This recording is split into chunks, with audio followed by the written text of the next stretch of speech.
Warning, this podcast contains heavy spoilers for not just one movie, but entire franchises. We highly recommend going and watching these movies before listening to us as a companion piece that stitches all the timelines into one creepy, crime-ridden story. There will be no more spoiler warnings. We do not break character. After this, there is no turning back. You've been warned.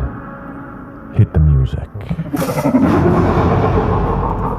You are talking about the nonsensical ravings of a lunatic mind. It's alive! It's alive! It's alive! It's alive! It's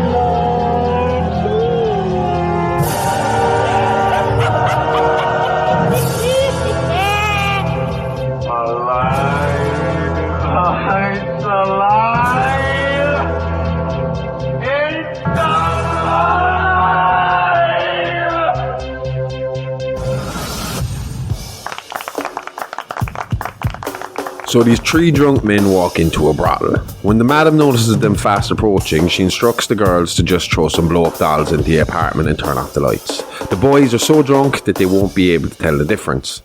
So 30 minutes later, the fellas are back out in the street. The first drunk says, "My girl was passed out. She never made a peep." The second drunk shouts, "Mine was dead. She never moved a muscle." The third drunk leans in and whispers conspiratorially, "Thems was witches." "Witches?" the other two say in unison. The third one said, "Yep, I bit mine in the ass, she farted in my face and flew out the window." Hello and welcome to It's Alive Alive podcast. This is a true crime, paranormal, interstellar podcast covering unbelievable stories that sound like they were ripped straight from the pages of a Hollywood script. I am your host, the man of many names, the outlaw Harley Ray, the bruiser Bronson, Dr. HR, Smoking Steen, THC, or you can call me Josh for short. And with me as always is my very own scream queen, the perfect combination of beauty and brains, the bride of Smoking Steen, the India horror expert of guts and gore, the gorgeous, the sexy Aimee Rose. Nearly Didn't get it in one this time. How are you this week? Good, until I started researching the next guy. I mean, he looks like a cross between Captain Lou Albano and Ron Jeremy. Know what we know about Ron now? Do you think he could be capable of being as evil as Franck Zito? Yep. I mean, like, he is disgusting. How the fuck did that man become a sex icon? Yeah, imagine being the poor girl that has to go to work and finds out you have to work with him for the day. I assume it would be the equivalent of going to work as a hospital cleaner during an explosive diarrhea episode and then being told you've got to clean the toilets and the bedpans for the day with a toothbrush and no gloves. Very specific. Yep. Actually, it sounds more appealing than even being so much as in the same room as Ron Jeremy. For all of you innocent souls that don't know, Ron Jeremy is a pornographic actor who has been accused of sexual assault by over 12 women. How many credits do you reckon this guy's got to his name for porn only? I'd imagine it'd have to be in his thousands, like. 9. No way. He's been in 9 pornos. Inside Sika, The Good Girls of Godiva High. Godiva, what? Godiva High. The Olympic Fever they were all in 1980. He was in Debbie Does Dallas Part 3 in 1981.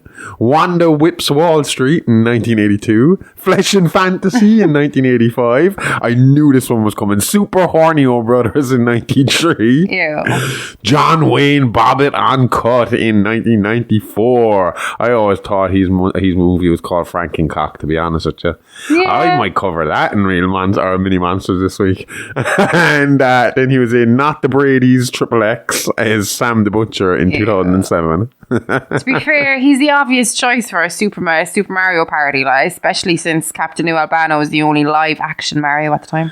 Looks like he played Luigi though. His name is Squeegee Hornio. But then who played Mario? Dunno. 1 second. I'll look it up. He technically is more of an actor than a pornographer with 65 film credits and 19 TV credits, and it's not just all trauma movies either this guy's in.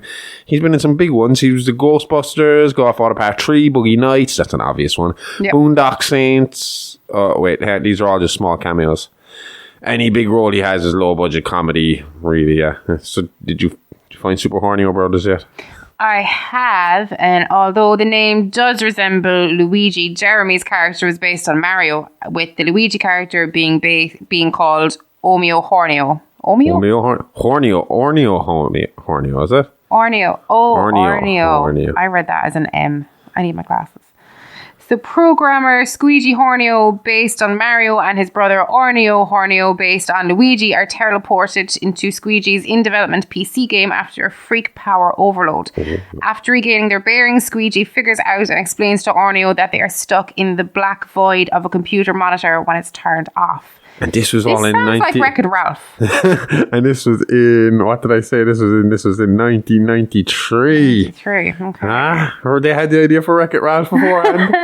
A computer virus informs the brothers that King Pooper, based on Bowser, also known as King Koopa, has kidnapped Princess Perlina.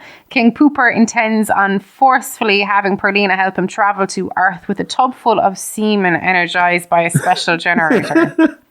Squeegee, it's a hot tub time machine with just full of cum. Yeah. Squeegee and Orneo travel through the computer world, encountering other villains who attempt to delay them and hamper their efforts. Squeegee is temporarily separated from his brother in the process. Finding King Pooper's lair first, Squeegee attempts to free Princess Perlina, only to be found by King Pooper. Attempting to fight King Pooper alone, Squeegee is about to lose when Orneo reappears and shoves King Pooper into the tub, where he melts and dies. Ooh. The brothers ask Princess Perlina to teleport them back to Earth, but Perlina only transports herself and Orneo back, leaving Squeegee behind in the cyber world. Attempting to manipulate the generator to get back to the real world, Squeegee is confronted and appears to be captured by a revived King Pooper. I can't imagine there's many porn deaths. It sounds like a fucking fairly riveting story. It sounds better. I'm not watching it. It sounds better than the actual Super Mario Bros. From 1994. And it ends on a cliffhanger, so there can't be a sequel, though, because unless they recast Jeremy. Well, you don't have to wait long, because there is already a sequel, and Jeremy reprises his role, so you better go back and check your sources. Stupid Wikipedia. Could be because they were shot back to back and released the same year. Like, maybe that's why they're down as on credit. Okay. Anyway, in this installment, Princess Perlina and Orneo teleport back to Squeegee's office.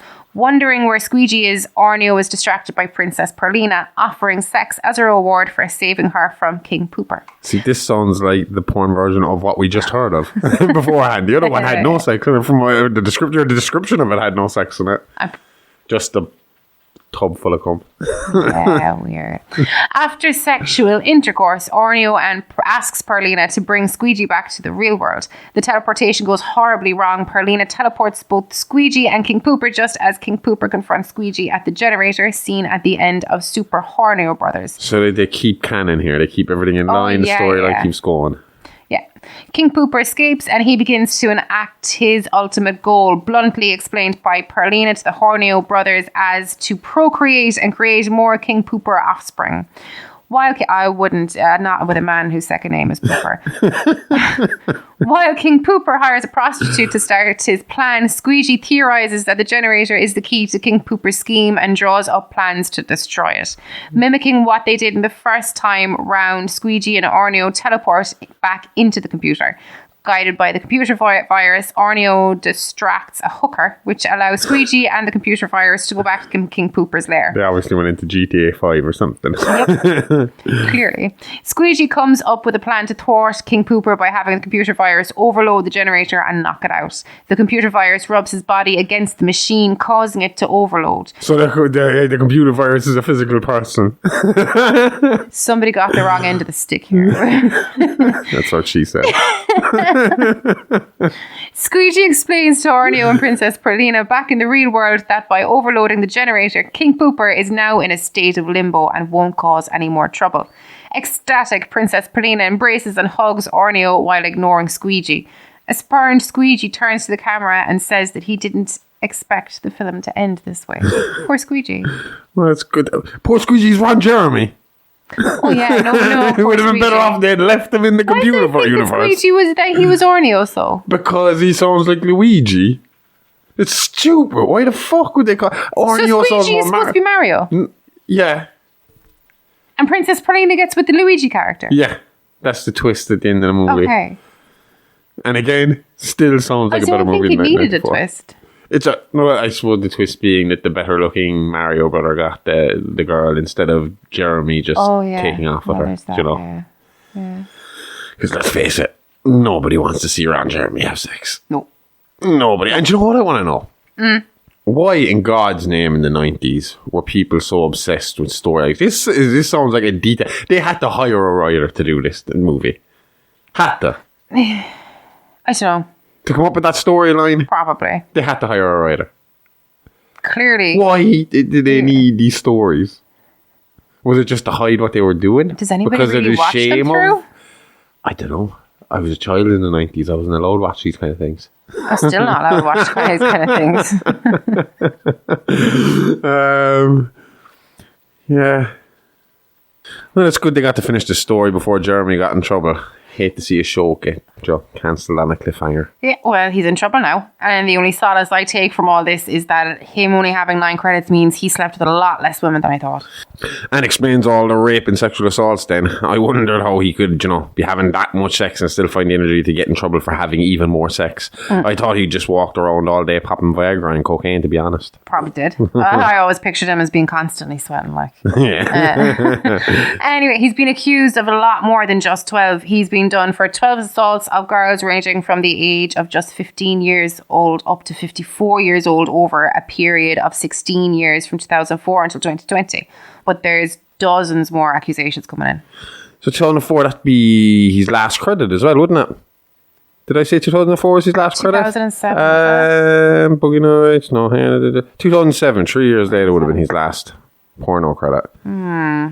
So, looks like he's trying to play the insanity card too. He keeps getting the trial pushed back, having doctors testify that he's incoherent and not fit to stand trial. He's currently a free man, technically, per California law. The Los Angeles District's Attorney Office stated that Jeremy can be committed for up to 2 years. Okay. But while waiting in jail for assignment to a state medical facility for months, on November 17, 2023, a judge granted a request to release Jeremy to a private residence where he will receive care. This is where he currently resides. So if he just plays crazy for 2 years, do they have to release him and he gets off without doing any jail time? No idea. Hopefully not. I hope the doctors and judge will be smarter than Ron fucking Jeremy. And nail the prick. That's what she said. Why are we talking about Ron Jeremy again? Because he could be Franck Zito's long lost brother. Oh, yeah. Franck Zito, a.k.a. the Mannequin Maniac, a.k.a. the Skitzo Scalper, was an American serial killer who murdered a confirmed 8 people in 1980, 2 women, 6 men, and is suspected of at least 7 more, 6 of which are female, including that of his own mother, who, as always, plays a pivotal role from beyond the grave in fueling her son's dementia. You can't always blame the mother. We're all trying our best, like.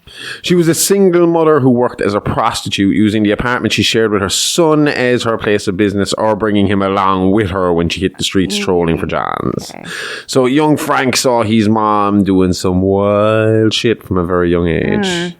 Frank was the only child of Pellegrino and Carmen Zito, but before Frank was even 2, his father died shot in a botched hold-up. Shot being held up or shot while doing the holding up? Shot from holding up the wrong person. See, the man he held up just happened to be armed, and as soon as he got a chance, pulled his gun and shot Pellegrino square between the eyes. Ghostface style. Yep, this left the already struggling Carmen alone with a toddler to feed and care for. With no real qualifications or training, Carmen took to the streets, hooking to pay her way. I've seen pictures of her in the 60s and she was pretty hot, in fairness. She looked like to be in her early 30s at the time. I jump on 10 years and she looks like she's aged 20.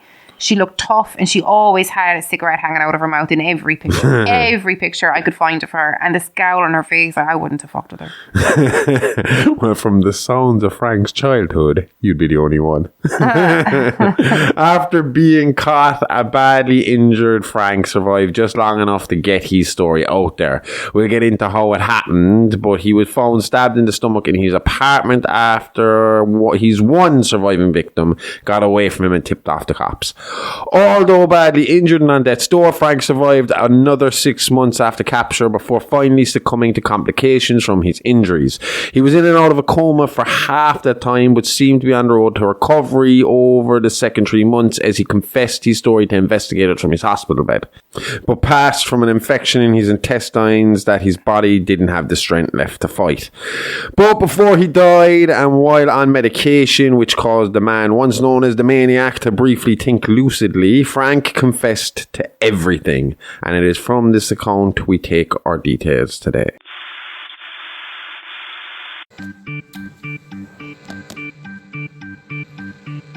Patreon is alive, alive, live, alive, live, alive. Patreon is alive, alive, horror podcast. Patreon is alive, alive, live, alive, live, alive. Patreon is alive, alive, horror podcast. Hey kids, can't get enough of that blood, guts and gore? Then head on over to our Patreon, where for just $5 a month you'll get exclusive access to our true crime show Real Monsters and horrific history tales from Playing with Bones with Aimee Rose, along with early access to our minisodes and ad-free access to everything else. All this and loads more horror-tastic extras from the Horrorverse. So what are you waiting for? Permission? Go nick your parents' card today and subscribe now at patreon.com/It's Alive Alive Pod. Remember, that's It's Alive Alive Podcast, a really, really fake true crime horror podcast. It's Alive Alive, all the guts and gore with none of the guilt.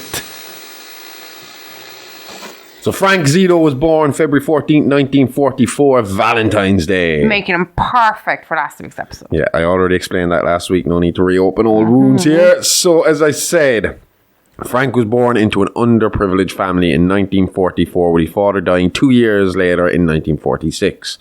When his mother Carmen started hooking is anyone's guess, but as it's all Franck can remember her ever doing, I'd assume it rather started before or straight after the death of her pickpocket husband. Franck said in particular 2 memories stand out from his childhood.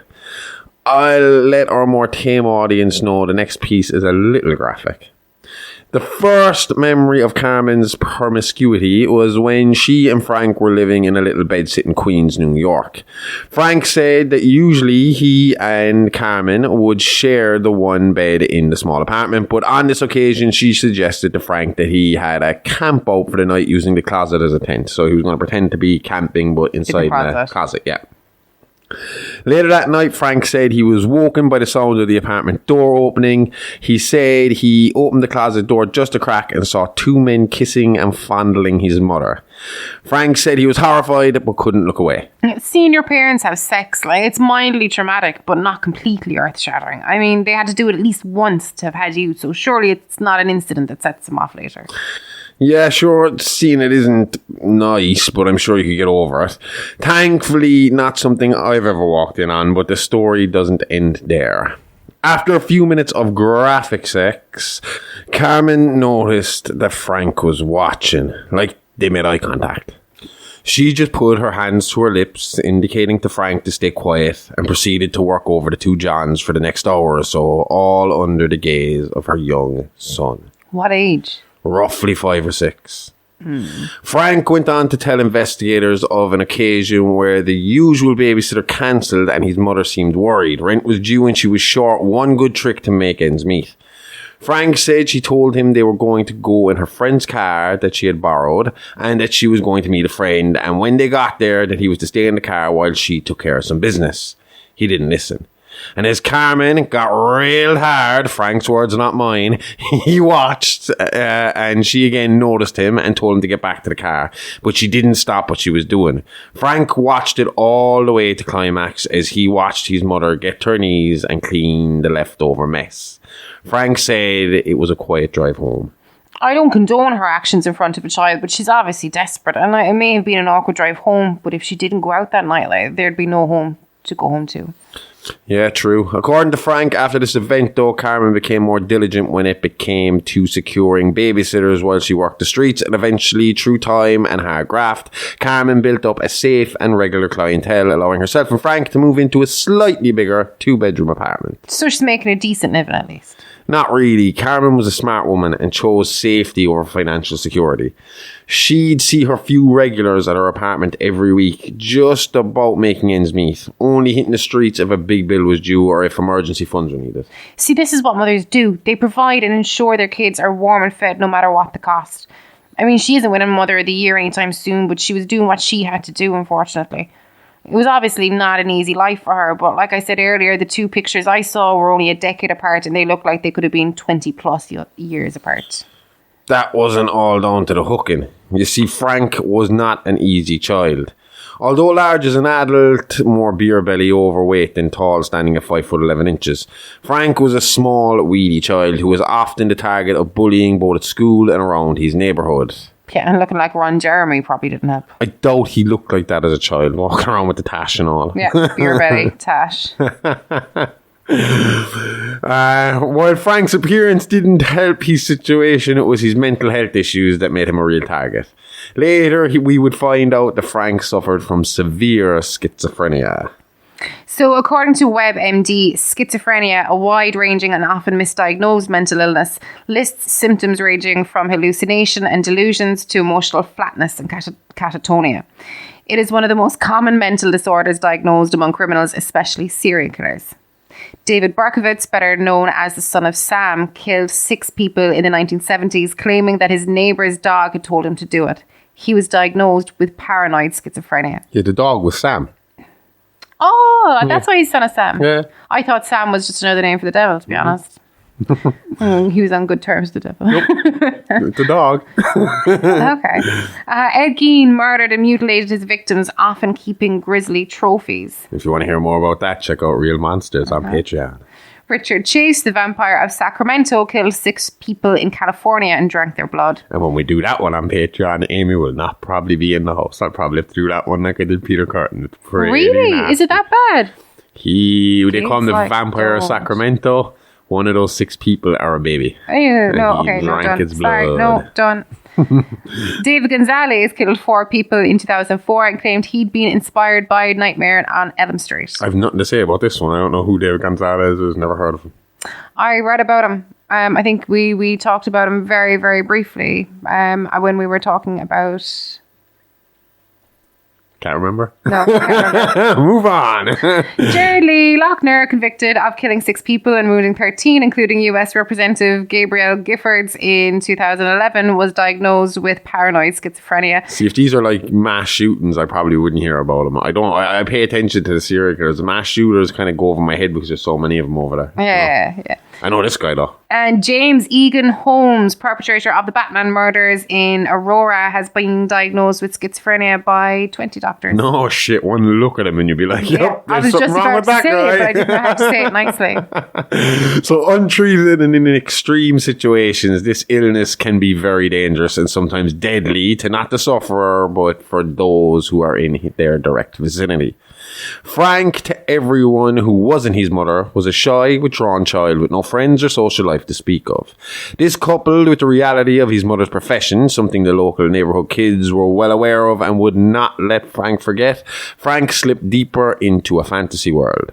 Franck collected dolls from a young age, like Barbie dolls and porcelain dolls and baby dolls. Fucking dolls again. Oh, what's with you and doll stores? 2 weeks ago, it was the Von Sturms.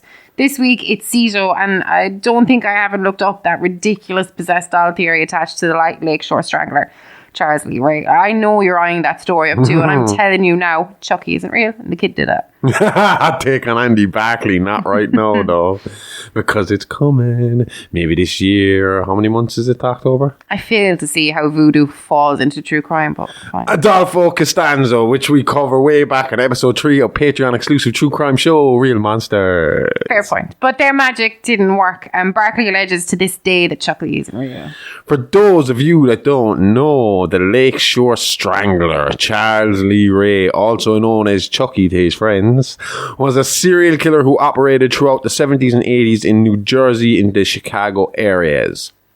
Chucky and his girlfriend Tiffany Valentine were responsible for anywhere from 30 to 100 plus deaths throughout their bloody reign of terror. Charles was eventually identified and went to the mattresses, keeping his head low and keeping off the cops' radar. Yes, kids, in the 80s, you could do that. Yep. In 1988, Ray was eventually spotted in Chicago and chased down to a toy store by Detective Mike Norris. A gunfight broke out between the two, with Norris taking Ray down and causing him to die amongst a display of Good Guy dolls, which was super popular interactive dolls in the 80s. We wouldn't have had them here in Ireland. We would have been too poor for that shit. We had the dolls that weed their pants. What were they called again? Baby something. Baby wee wee? Something like that. The interesting thing here, though, is it turns out that Charles was a great believer in voodoo and often took part in voodoo rituals. This led to an urban legend that Chucky had moved his soul into a nearby good guy doll's body so as to live on as a psychotic killer doll. This legend was exasperated after the tragic death of a woman named Maggie Peterson. Maggie fell from the 5th floor of an apartment block after she allegedly slipped and fell through an open window. She was babysitting a 6-year-old Andy Barkley at the time. Andy, who like Frank came from a single-parent low-income household, had just gotten a good guy doll that day for his birthday. His mother, a department store worker Karen Barkley, had bought it from a homeless man who looted it from the Charles Lee Ray crime scene the previous night. See, it gets interesting. If that wasn't creepy enough, tiny footprints were found at the accident scene. They matched the doll's shoes, and remember I said these were interactive dolls? Yeah. Well, each doll had their own name, preset, so once switched on, they'd spit out a few catchphrases. Usually, "Hi, I'm Tommy. Want to play? I like to be hugged. Heidi ho. And I want to be your friend to the end." Oh, yeah. Sounds super weird. Yeah, well, Andy's doll answered to the name Chucky and was known to spit out some extra phrases. I know what you're thinking, strange, but still not proof, except that over the years, Andy wasn't the only person to make this claim, and as time passed, more and more of Chucky's old foes died in mysterious ways. And at this point, there are anywhere from 10 to 20 witnesses to Chucky moving, talking in Ray's voice, and violently murdering people. Ray's DNA was even found on a crime scene 10 years after his death, causing his grave to be exhumed and body tested just to make sure he was definitely dead. And was he? Sure was, but the men exhuming his grave were found shot dead in the grave, with them a good guy doll with a bullet hole in its head. But not just any good guy doll, Andy fucking Barkley's good guy doll. Stolen from evidence by Tiffany Valentine and stitched back together in an attempt to bring her old partner in crime back to life after hearing the crazy voodoo story. Along with them, Lieutenant Lawrence Preston was found at the graveside, his throat ripped open by an unidentified animal. Lying next to him was a female doll badly burned. This female doll was found days after the body of Tiffany Valentine was found, electrocuted in her bathtub after a portable TV she was watching fell in while she was bathing. Okay, fair enough. Like, that all sounds like an interesting story. Oh, just the tip of the iceberg. You hear how excited I'm getting. I can't wait until later this year. Anyway, back to Frank and his fixation on dolls. That's not all that abnormal. All kids play with dolls. I know it's gender fluid now and any kid can play with any toy, but when we were kids, you can say what you want, but Action Man was just Army Barbie. When you got Barbie, though, when you were younger, was she marketed as a single woman, or did she always come with Ken? Nah, she came with Action Man. She only faked with Ken. Anyway, Frank didn't play with these dolls like normal kids. He played with these dolls like Sid from Toy Story, taking them apart and stitching them back together in different and more disturbing ways.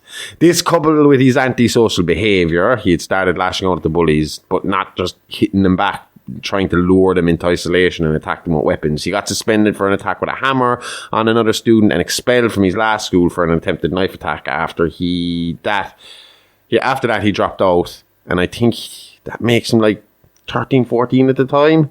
I don't know what grade that would put him in, but he'd be like first year, second year student in Ireland. But like I was saying, his antisocial behaviour along with the disturbing doll hobby forced his mother to seek help from the public health system. America has a notoriously bad public health care system. I can't imagine it's any better here and now in the 1970s. No, your options were bad weekly counselling sessions, essentially more meetings to make sure you weren't a danger to society than to listen and help you in any way. And then there was the mental asylums. Now, we'll eventually talk more about the American mental health care system and asylums in the future when we talk about the Joker killer Arthur Fleck, who would cause rioting around Gotham City in 1981 with his murders, culminating in him killing then TV talk show superstar Murray Franklin live on air mid-interview. But I would like to talk about the asylums at the time, alright? So, just to give people a bit of context as to why Carmen will be a bit slow to let her son, into the mental health care system. Yeah. It's not what it is today, where people, these days, if you've got a problem with your mental health, you can go, you can talk, and you can get help, and people will push you in the right direction, and usually your family and friends will kind of support you. Yeah. Back in this day, not so much the same. It's seen as taboo. Yeah. There's something wrong with you, like, and you're I think I say it here, but you're marked for life, like with it. So I learned a small bit about this when I was in college to become a special needs assistant. We had to do mental health as a module, and we did a class on the history of mental health and the asylums, and it was some rough fucking shit. There's a reason why you see so many of these haunted asylums and all these ghost hunter shows and haunted YouTube videos. Yeah, one thing that makes discussing the topic so difficult is that our understanding of mental health has changed significantly over the course of the last century. Terms like mentally ill and mentally retarded were often used interchangeably. Homosexuality was viewed as a sickness like a psychopathy or schizophrenia. Addiction was and still is often seen as a moral or character failure instead of a health crisis that could affect anyone. Is it Portugal that have changed that? It's decriminalised. It's decriminalised, and if you're an addict now, they see it as someone who's sick and not somebody who's who's breaking the law. Yeah. They'll help you get help rather than put you in jail. Exactly. Sounds smarter to me. Yep. According to the 2022 Diagnostic and Statistical Manual of Mental Disorders, 5th edition, a mental disorder is a syndrome characterized by clinically significant disturbance in an individual's cognition, emotion regulation, or behavior that reflects a dysfunction in the psychological, biological, or development processes underlying mental functioning. Fair play. That was a mouthful. Fair play. Mental disorders are usually associated with significant distress or disability in social, occupational, or other important activities. An expectable or culturally approved response to a common stressor or loss, such as the death of a loved one, is not a mental disorder. So basically they're saying like a short-term kind of craziness there through grief or stress. It's not a mental disorder. No, it's just somebody going through normal processes of dealing with shit. Exactly. Socially deviant behavior, for example, political, religious, or sexual, and conflicts that are primarily between the individual and society are not mental disorders unless the deviance or conflict results from a dysfunction in the individual as described above. See, I always had that kind of question myself when it came to the getting off on insanity. The insanity plea for a thing, because my thought process has always been, do you not have to be a little crazy to be a serial killer to begin with? Again, I know we mention him so much, but brain to begin with. But like BT, would you say that that BTK was insane? He shouldn't.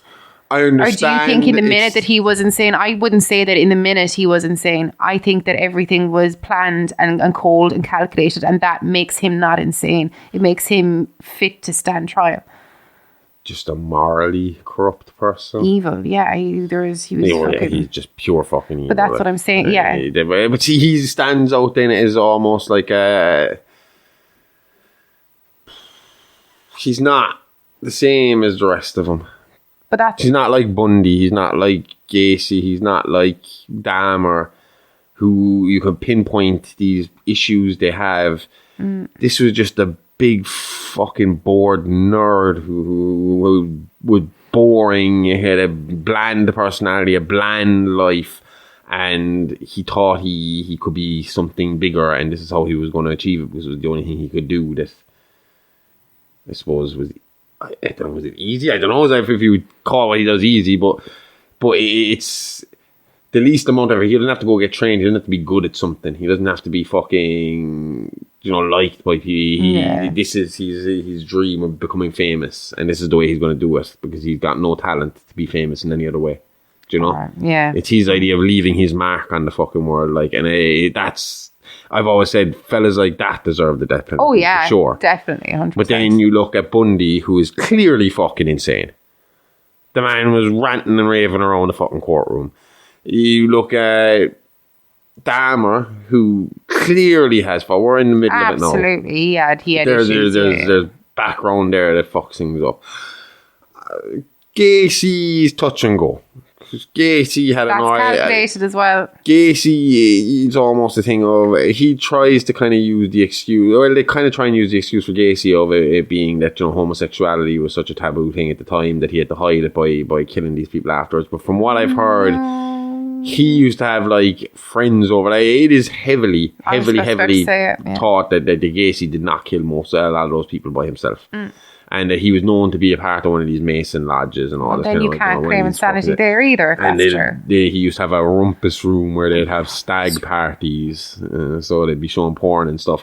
But it was pretty much known like that those older fellas would get in younger guys like and show them the porn and then, you know, have their way with them.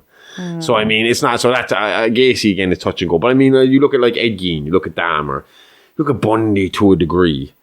And it's like, well... I'm on the fence about Bundy. I don't know. I think after everything we've read about him and everything we've seen him and listening to him talk, he was fucking raving mad.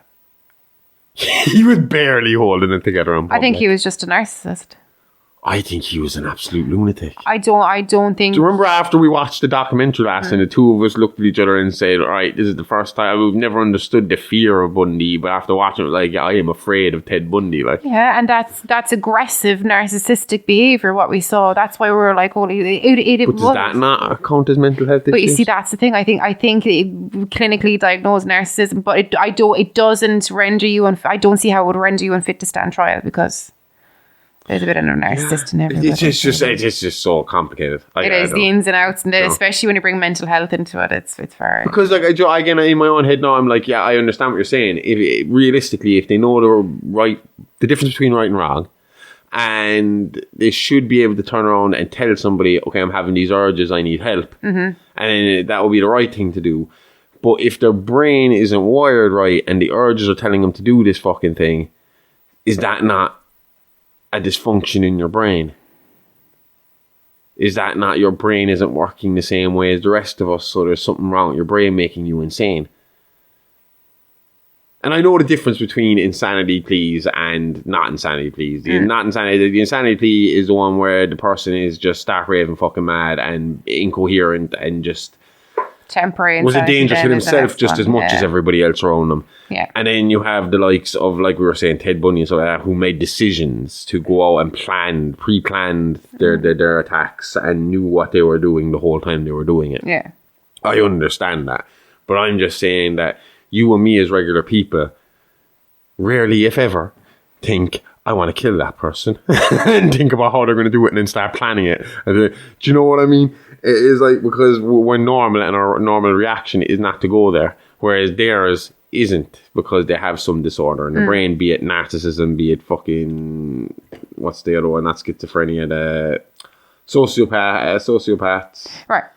That's fine. That's fine. But if that's what you're saying and you're taking that as your defense, right? If it was a case where you were walking down the street someday and you were like, everything was going fine, but then somebody passed you and for whatever reason you just went to fucking town on them, and that was your defense. Oh no, I get you. Yeah, I understand. I know there has to be. I was just saying my own brain. Okay, this is more of a me thinking out loud fucking situation of, how do we tell which ones are really crazy? Because you have to be crazy to do what they did to start with. Yeah.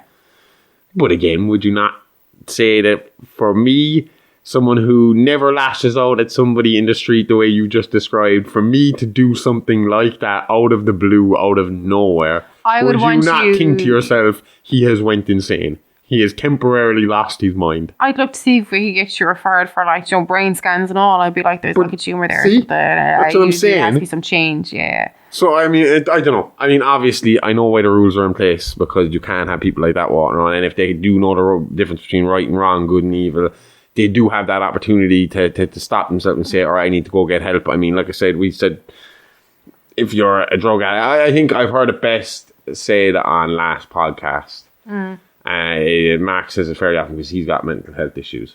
And he said, I think the best way he puts it is, when it comes to mental health, it's not your fault that you're mentally ill, but it's your responsibility once you know you're mentally ill to take look care of that after it. fucking shit. Yeah. So I suppose that kind of answers my question for me there. It's a case of, like Bundy knew there was something wrong with him. He could have went and got medication to a doctor and got the medication to send him on the right route, but he chose to go the other way and pick the evil direction. So I understand. Yeah. Okay. I've answered my own question there. There you go. And answered it for everyone else Hey. too. See, if you leave me talk long enough, I'll answer my 20 own minutes. questions.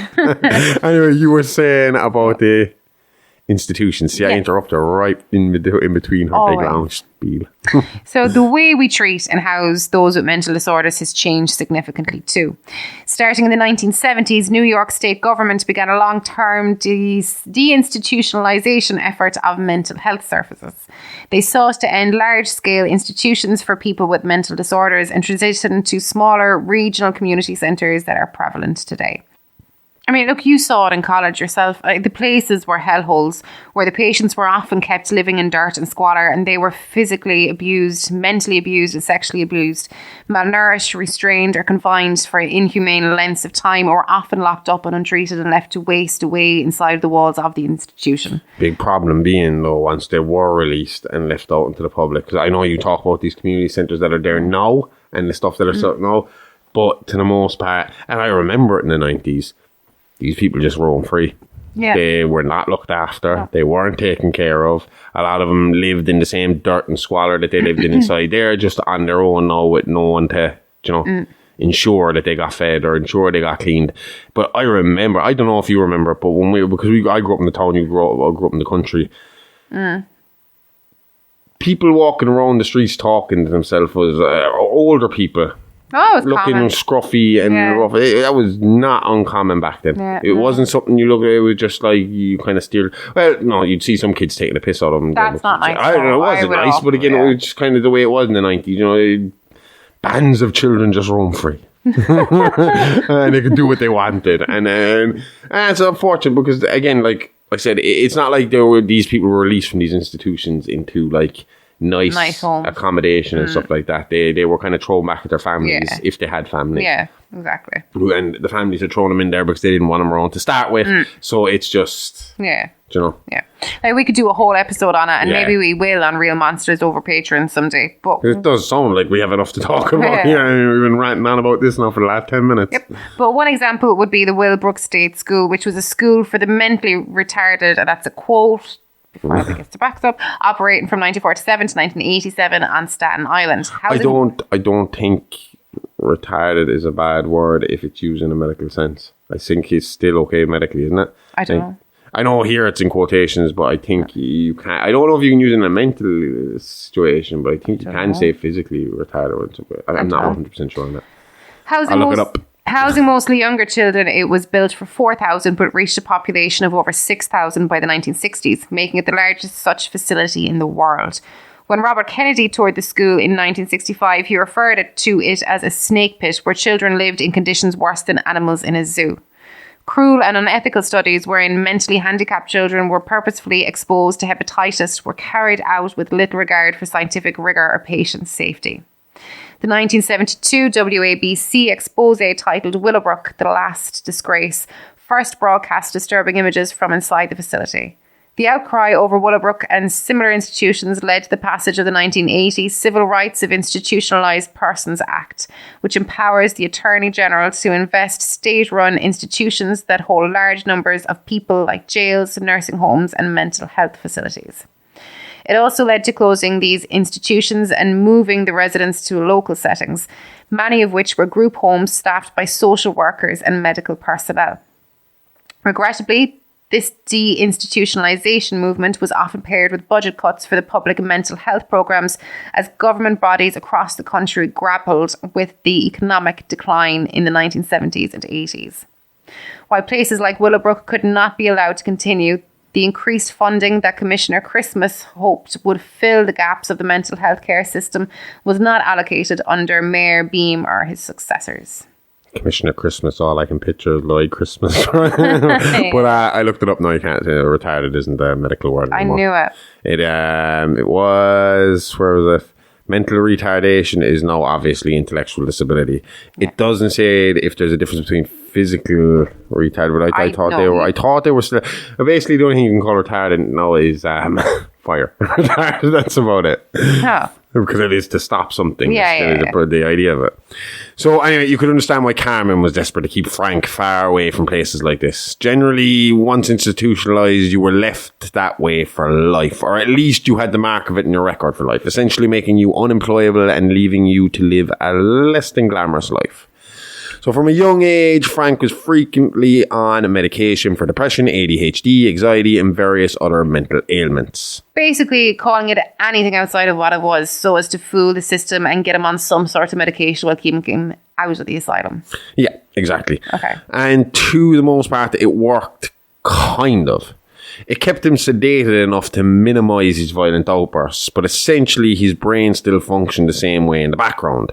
While to the outside world, he seemed to become more social, more able to function in everyday society. Deep inside his mind, his rage and fantasies just continued to grow. So Franck's weird hobby followed him into adulthood as he took up mannequin restoration as his career. I'm sure that's where the big bucks are. Nobody had built up a little cash over the years. He got a small settlement from a workman's comp after he slipped and fell in a warehouse in the one job he had in his life. And due to his medication, Franck was a teetotaler, never drank, smoked or did drugs, and had no real social life. So when his mother died in 1979, her life insurance payout gave him enough money to buy a small run-down shop front where he lived and worked on his mannequins. He had like a workshop where the shop floor should be, and he worked on the mannequins there, and then in the back part of the shop he had set up kind of a bed situation for himself. Okay. Now, as I said, Franck was a teetotaler and did not drink, smoke or take non-prescribed drugs. No, the only real vice Franck had was for hookers, specifically ones that looked like his mother, Carmen. Did this start before or after Carmen died? This started way before. So what? He'd go find escorts that looked like his mom and go have sex with them. He'd sure try. Problem was, though, Franck couldn't do it. Because she looked like his mom, right? I mean, no one would be able to do that. Not according to Pornhub and their huge step-parent, step-sibling category. American are weird, man. America's weird. Yeah. Franck couldn't do it because Franck couldn't get or maintain an erection ever. By Franck's own admission, technically, he only ever penetrated one woman in his entire life, but we'll get to that in a minute. So he'd regularly go to escorts, but he could never actually do the job, like? No, I say he can't get an erection. He can get an erection. He can't get normal erections. Okay. He can't get an erection. He can't get and maintain an erection for regular sex. Yeah, he can for penetrative sex. Yeah. So I'm almost afraid to ask, but if he wasn't sleeping with all these women, then what was he doing with them?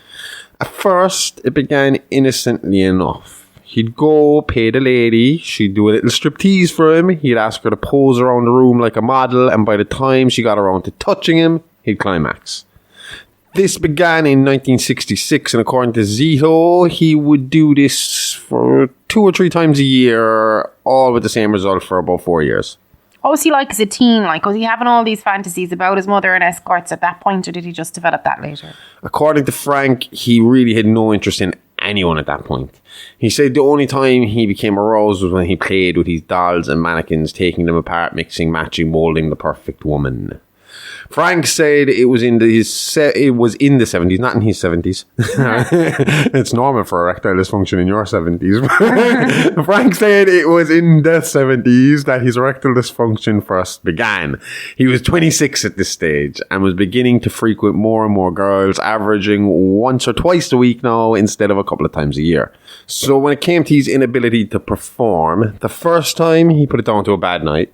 The second, stress. With the third, he got angry, striking the girl and strangling her momentarily before he became suddenly very cognizant of what he was doing. Putting an instant stop to the night and leaving before the girl could raise the alarm and identify him. At this point, I might add, he was still living with his mother, but he had started the mannequin restoration business from his bedroom in their shared apartment, while she continued to do business with her regulars from her room. So she's in one room doing what she does, and he's in the next room over listening while making a mannequin version of his mom to play with. Like, I know you haven't specifically said that's what he does with the mannequins, but if he's fantasizing about her and getting escorts that look like her, And he gets aroused while he works on the dolls and mannequins. Then you can be guaranteed these things are modelled after Carmen. Definitely didn't help his fetish with the statues if he was listening to her moan in the next room the whole time he worked. Definitely. So for the first while, Franck was frustrated with the lack of results he got with his escorts. But after the revelation from the last time, he had learned to adapt and now began to pay the girls to allow him to choke them, agreeing on a safe word and compensating them for their discomfort. Again, all done with his clothes on, and his penis never goes near the escort before it goes off in his pants. This again seems to keep him happy short term, seeing him over a few more years. He said it was about 1976 when this method stopped working, now needing the women's lack of consent in order to get off. So he was getting off on the assault, not the woman or the fantasy. He had to play it out for real to get the thrill. Yeah, playing out the thrill of murdering his mother over and over and over again. You see, things at home had not been going well, and the shared workspace of the mother and son brought about a lot of tension. So they regularly fought, with Carmen regularly bringing up her concerns at the moans and noises coming from Franck's room whenever she was on the job. So she can hear him getting off and her making noises like she's getting off. Yep. Okay. Yeah, not a nice story. No. This was made worse by the fact that Carmen, who was still well connected to the streets, started to hear stories of a man fitting her son's description, assaulting and strangling street girls. She confronted him on a few occasions, but Franck always denied being the perpetrator of the assaults. This continued to be Franck's MO throughout 1976 to 1979, catch and release, never needing penetration to climax, just his hands around her neck. You said earlier that he did rape one woman, or at least have regular sex with someone at least once. Just getting to that now. Okay. While he denies killing anyone in this period, he does say he was ramping up with each escort visit, letting himself push the envelope a little further each time.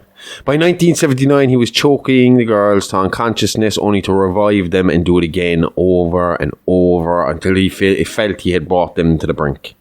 With this vast escalation in his activity, Carmen felt it was her obligation as a mother and a lifelong sex worker to step in one more time and to try and put a stop to her son's actions, threatening to go to the police if he didn't stop immediately and seek help for his illness.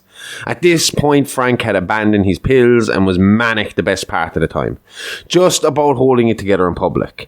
So with his rampage gearing up and his mother threatening him with incarceration, Franck finally snapped, living out the fantasy he had played out over and over again with countless women over the years.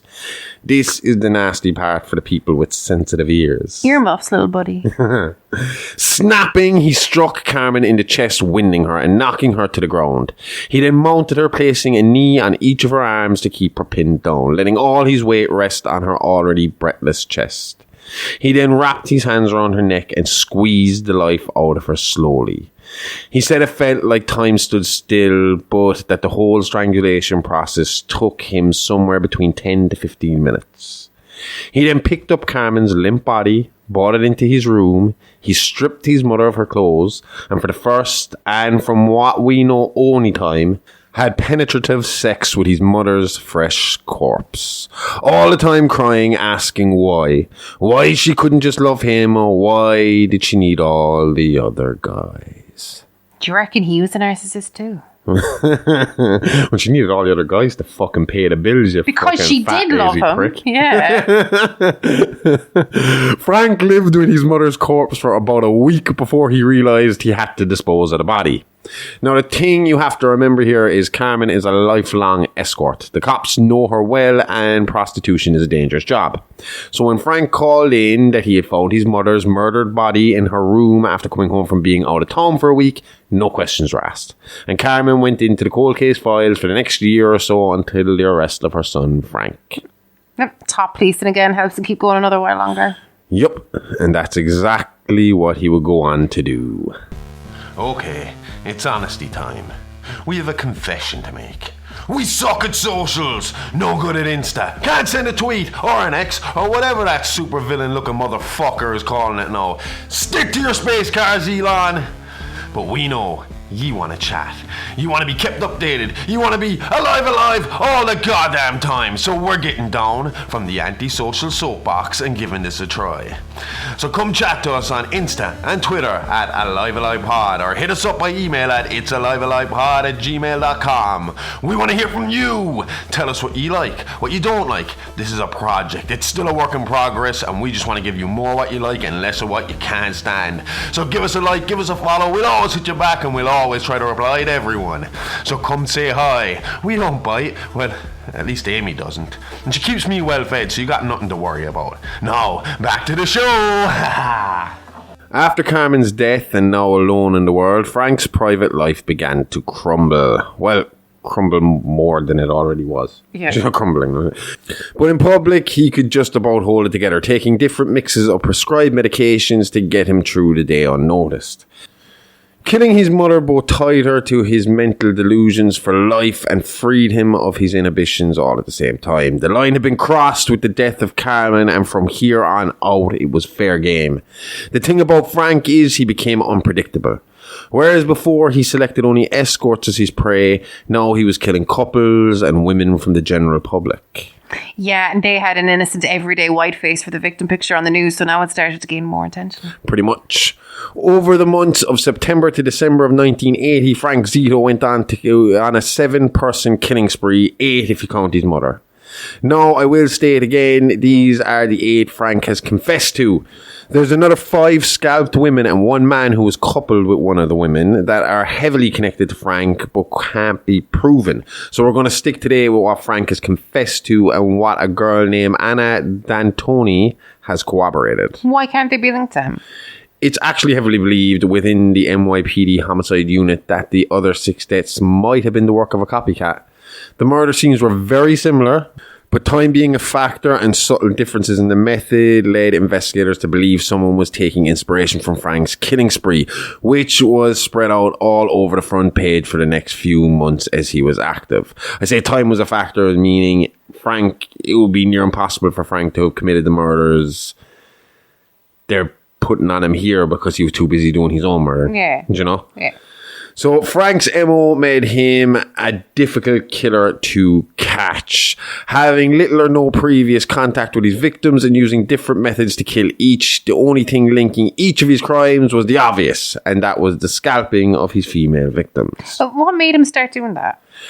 He'd take the scalp home and dress up one of his mannequins in the dead girl's clothes. So he leaves the poor girls naked after he kills them. Yeah, I suppose that is an important detail to his MO. But to be fair, we're just getting into his killing now, and when we spoke of his one previous kill, I did state he undressed his mother. Yeah, to sleep with her dead body, not to see her with her clothes and hair for his weird fetish sex doll. Can't imagine a mannequin would be much good as a sex doll. Modify it. Huh? Modify it. Just want to drill a hole and stick a flashlight in between its legs. Anyway, before we get off topic again, he would scalp and strip his female victims, taking their hair and belongings home to decorate his dolls, which with the scalp he said would take on an imaginary personality. What do you mean? Well, he dressed the mannequin in their clothes, then he'd put their scalp on its head like a wig, like he'd get tacks and he'd tack them into the mannequin's head skull. Then in his mind would manifest the victim as a real person in front of him who he would have full conversations with and believed to be one of his many girlfriends. So in his mind, he transferred his victim's soul into the body of the mannequin by putting the scalp on its head. Chucky doesn't sound so fucking stupid now, does it? Essentially, yeah. This man was very, very mentally sick at this point. He had snapped beyond repair, and along with visible hallucinations of his victims, he was also having auditory hallucinations of his mother, who he regularly still fought with while alone in his room. I don't know why, but the thought of auditory hallucinations, when I've heard about that the first time, creeps me out a lot more than fucking visible hallucinations. Yeah. At least with visible, I can see what's going on. Right. If there's someone talking to me and I can't see them there, I'm going to think I'm haunted or They something. do stand up. When you listen to the mathematician that A Beautiful Mind is based on, I was listening to an interview with him and he was explaining his schizophrenia, and he was saying that there's constantly, it's like there's somebody walking behind him constantly telling him that he's crap, that he's no good, that he's, I couldn't. By Zito's own admission, he was a predator, often stalking victims for a few days before making the move to kill. He'd find a good hunting ground, stake it out, then pick his victim. Usually 24 hours later, that person was dead. This began near the end of September 1980 on Rockaway Beach, not just a catchy Ramones song. Ooh, I've got relations in Rockaway Beach. I've got relations in Rockaway Beach. Yeah? Uh-huh. Oh, we go see him. I just want to stand on Rockaway Beach and sing the Rockaway Beach. Rockaway Beach. Around 6 a.m. on Sunday morning, young couple James Brewster and Linda Walters were sleeping on the beach after attending a small beach party on Rockaway the night before. Franck had watched the beach for months. He knew it was a popular party spot, and with the autumn closing in, it was now or never to seize the day. He had invested all his time in this location, watching it, studying it, seeing when and where people came and went. This was the last party weekend of the season. After this, it would get too cold, and the chance would be gone for at least another 8 or 9 months. Franck said he watched, and when he saw James leave to get firewood, he struck. Sneaking up on a half-asleep Linda Walters, he stabbed her in the back before slicing her throat and scalping her. He then covered her body with a blanket she had been sleeping under and lay in wait for James to return. When James did return, Franck nearly decapitated him with piano wire, strangling the young man to death as he sawed through his neck with the steel ligature. I absolutely hate those scenes in horror movies. I can't, not just horror, any fucking movie. I can't watch them, especially when they put their hands up trying to stop it and their fingers get chopped off. We saw that in a movie recently and I can't remember which it was. I can't remember. We watch a lot of gory stuff, but I definitely remember his hands going in. Someone putting a hand and the fingers just popping off. What was it? I can see it vividly. I can see it. Yeah. Because I think it caught me off guard and I was like, I didn't want to see it. Can't remember. Don't know. Anyway, the soul of Linda Walters, what? Oh no, can't remember. The soul of Linda Walters would become the first of his primary girlfriends who would talk to and who he would talk to and sleep with. So this was his bottom bitch. This is his main girl. She stayed in the bed with him. Yeah. In the moments where he realised the weight of his actions, Franck would cry and curse his mother. But these moments were becoming less frequent, and the urge to continue his massacre would rise up again only a week after the Rockaway Beach killings. This time, the victim will be like his mother. Another working girl going back to his old stomping grounds, targeting an escort from his second round of killings. At this point, the Rockaway Beach murders were all over the paper and the New York news stations. The gruesomeness and sheer violence involved in the act captivated the public. Who was this madman and why did he take the scalp of Linda Walters? I nearly fucking... Winda Walters. Winda Walters.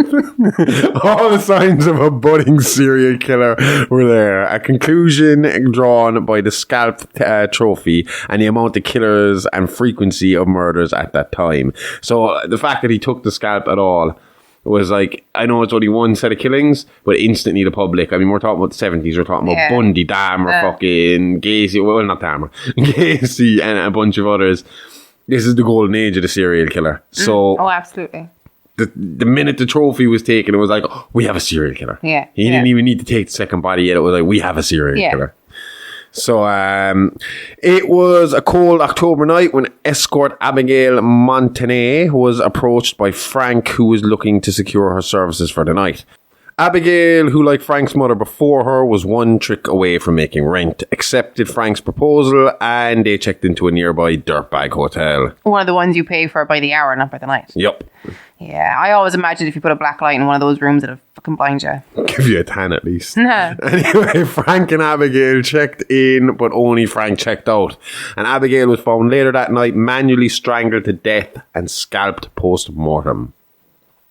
Franck said first he had her walk around the room posing like a model, just like he used to do before. Then as they fooled around on the bed, she made a comment about trying to help him get an erection. He then returned to kissing her, positioning himself on top of her on the bed. Then, just as he did with his mother Carmen, he pinned her arms with his knees and pressed down on her neck. Again, all the time crying, "Why did you need those other men? Why couldn't you just love me?" as he choked the life out of the poor, young, single mother. So we have witnesses here. He checked into the hotel, meaning he had to have dealt with staff. The guy on the desk said he kept his face well covered, always looked at the floor with his hat pulled low and his collar pulled up. He said he could only catch small glimpses of the man, but said he had a moustache, was slightly overweight, out of shape looking at least, and was about average height. So it could have been anyone, especially in a city the size of New York. Exactly. The discovery of Abigail Montané brought with it more press and more pressure on police. A second scalped woman meant almost for sure that there was a new serial killer on the prowl around New York City. But with little to link it to Zito, the cops were stumped, and as they searched for clues, they also begged for tips, running infomercials on TV and radio offering rewards for information or leads that could help bring about the end of the case of the maniac in Manhattan. In the meantime, Franck was gearing to go again, and as Halloween approached, the maniac Franck Zito looked to strike again, this time a Saturday night. He had noticed over the previous few weeks' reconnaissance that couples would often leave clubs in between the hours of 1 and 3 a.m, and that if you spotted the right couple, you could almost be guaranteed that they would direct you to a lover's lane or a hidden car park or something. On this particular Saturday night, Franck spotted his prey in Tomboy and Hala Morrow, who he followed out to underneath Verrazona Bridge. Both of whom were previously attached to other people, had met in the club and were looking for a quick fling, unbeknownst to Boy's wife or Morrow's fiancé. Franck said he watched for a few minutes as they began to have sex in the backseat of the car. But after Hala, that's right, you think? Yeah, Hala, spotted him peeping, he knew the jig was up. And as the couple scrambled back into the front seat, Franck jumped up on the car's bonnet, blowing Tomboy's head to pieces with his 12-gauge shotgun. He then turned his attention to the frantic Hala, who had curled up on the floor of the car in the fetal position, begging Zito for her life. But as she repeatedly squeaked out the word "please," Franck pulled the trigger, killing the young woman instantly and scalping her before fleeing the scene. Safe to say that one wasn't a headshot. Again, cops were stumped with no motive to work off of, nothing, no prints, no witnesses, and about a decade away from the advent of DNA evidence. They were looking for a needle in a haystack. Thankfully, the woman who would see Zito's reign of terror put to an end is about to enter our story, and she is a photography artist named Anna D'Antoni. But before we get to her, Franck murdered nurse Kelly Piper near the end of November 1980. When asked about it, Franck recalled that he had been watching the hospital for night shift changes. That week, he had noticed Kelly Piper was left waiting for a lift late a few nights. The same was the case the night she died. He said she noticed him watching from the shadows across the street, so he stood out to make himself known, feeding off her fear and anxiety. Kelly, sensing the danger, began to walk towards the subway, hoping to find a few witnesses to scare off her stalker. Unfortunately for Kelly, though, the station was empty at that hour, and after a bit of a chase from Franck, she took refuge in the women's room, standing on the toilet to hide her feet from the gap at the bottom of the cubicle. Franck said he knew she was in there and lay in wait outside the door for her to try and make an exit. He was confident he had the time to play with. He had watched the station as well, anticipating it as an exit strategy and a source of witnesses, being located so close to the hospital. He knew that at this hour any witnesses were unlikely, and he was right, because about 5 minutes later Kelly Piper made a break for it, cautiously peeping around the corner to check if Franck was gone. Imagine the anxiety. I'd puke before I left the bathroom. It's straight out of a horror movie. And just like in the movies, the monster's always behind you when you're looking for it. And this would be no different, as Franck came at Kelly silently from behind, sticking a bayonet knife through her torso, scalping her, then rinsing the blade off in the bathroom sink. How many's that now? Like 6 victims since his mom. 4 of them women, so he has 4 mannequin girlfriends running around the house now. Yeah, pretty much.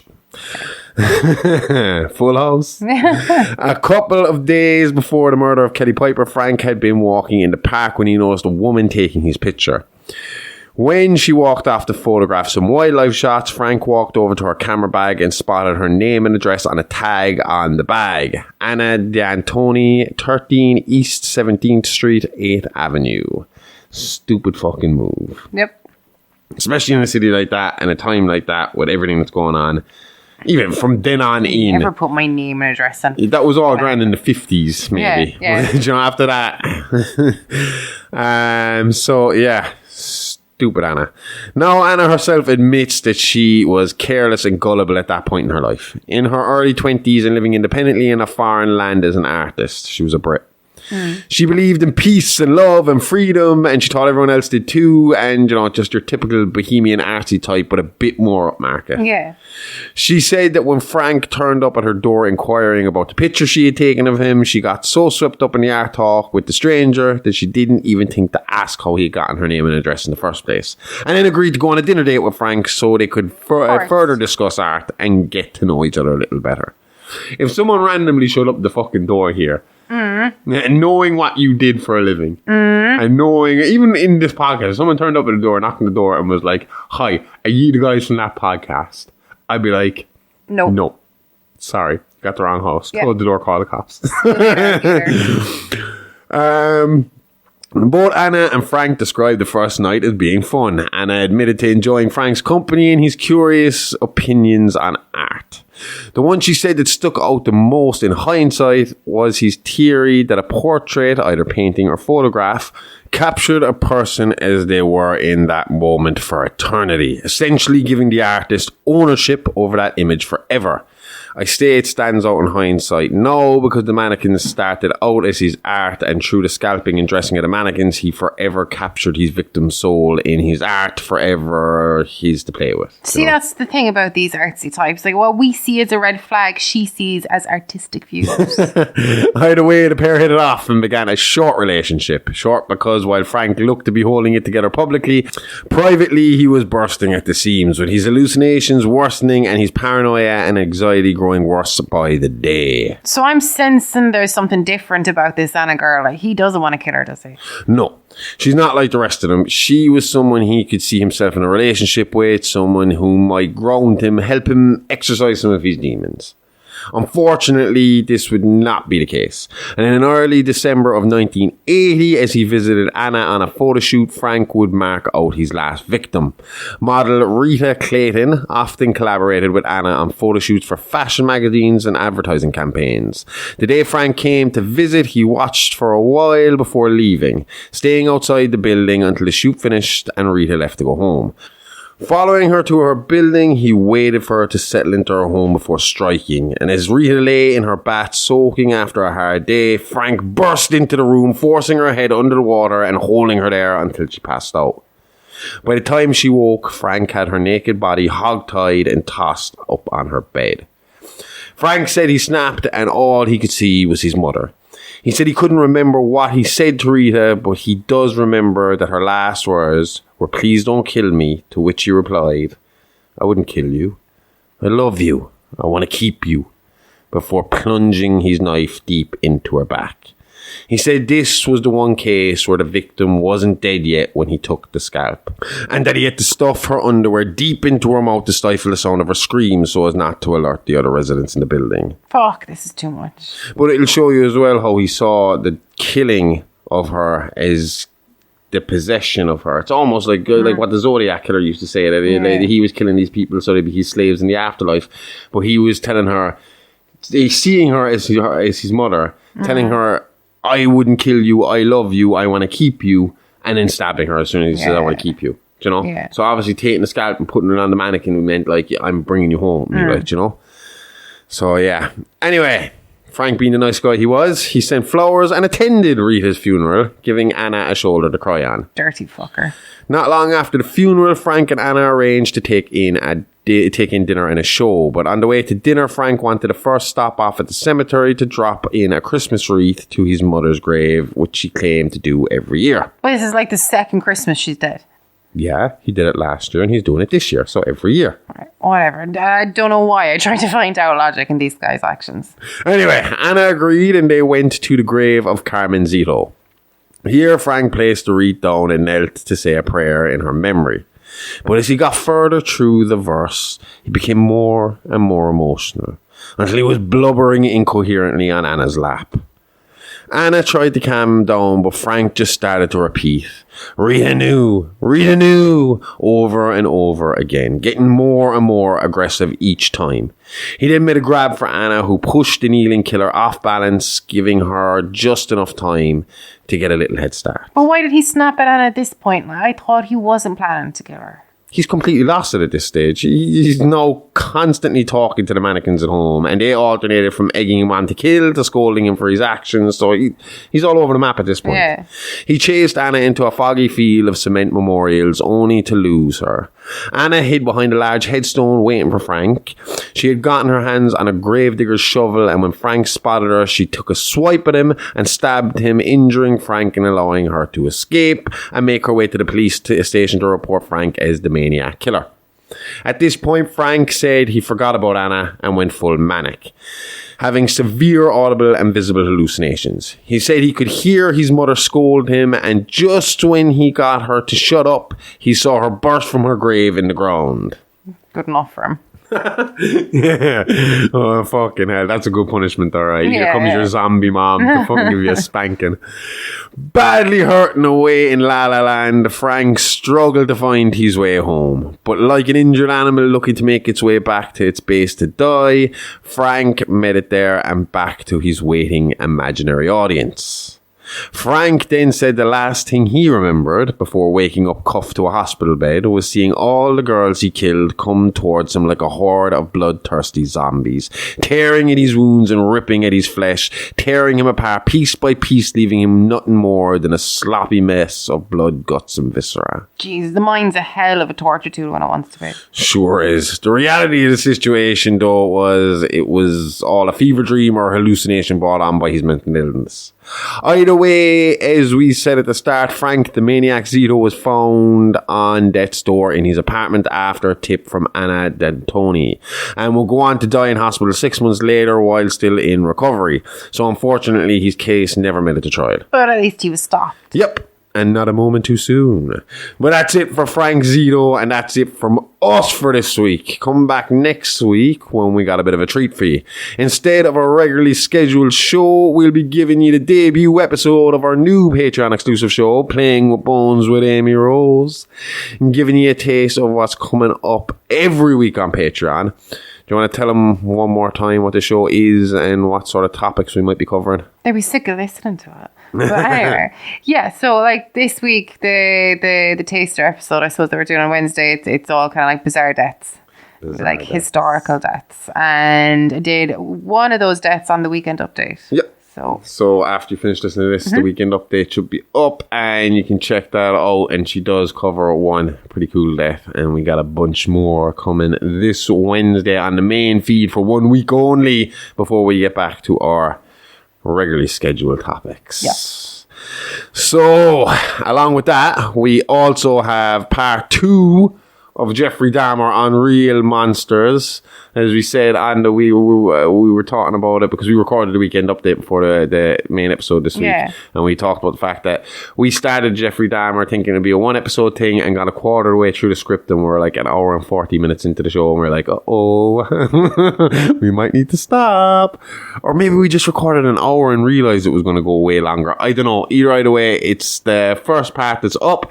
Second part will be up on Tuesday. Hopefully that'll be the second part of 2. Could go 3. We don't know. It depends on how many times we go off topic. We'll find out. Along with Real Monsters, I'm Playing with Bones. If you check out our Patreon, you'll also get all our mini-sodes early. They all go up, all 4 of them. Creepypasta Scripts and Mini Monsters, they go up on Monday on Patreon. And you get ad-free access to both It's Alive Alive podcast and the IAA Weekend Update. That's on patreon.com/It's Alive Alive pod, and it's only $5 a month. And for all other updates or to see what we are up to all week, check us out on all socials at Alive Pod and at Aimee Rose IAA. Even. I keep expecting you to say aimeerose.com or something like that. I don't know why. My mind is... AimeeRose.com sounds like a porn site. I will check that out in a few minutes. AimeenRose.com. And with that, we're out of here. See you all next week. Same Alive time, same Horrorverse channel. See you. Love you. Bye-bye. I love you. Bye-bye.